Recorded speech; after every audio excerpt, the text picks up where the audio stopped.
I'm going to be using 2 ArcPlates today because I prefer my steak on a plate if it's a stainless steel plate.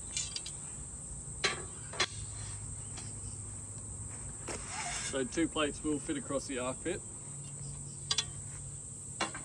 Double stacker.